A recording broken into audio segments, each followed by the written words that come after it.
So in this problem, we have an interesting number, 1729. That's the sums of a cubed and b cubed as well as c and d cubed. And so the first thing you want to think about is what kind of numbers are possible. So 1 cubed is 1.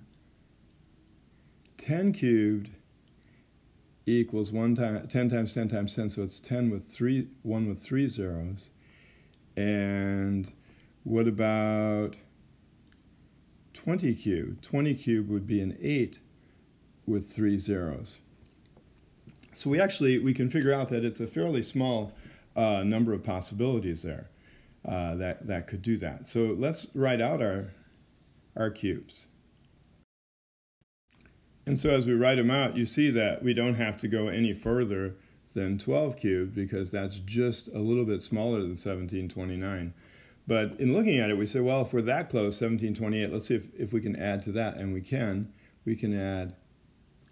So our first two numbers would be 1 plus 17, 1 cubed plus 12 cubed. So 1 plus 12.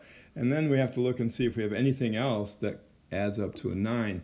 And so if you look at it, you say, well, let's look at some good candidates that are going to add up to 9. So we have, how about the 11 squared of 1? Do we have an 8? Well, we only have 1 8, so that one doesn't look so good. Do we have, well, how about a 0 and a 9? So 9 cubed, 729, and 10 cubed. That looks like we get 729 there.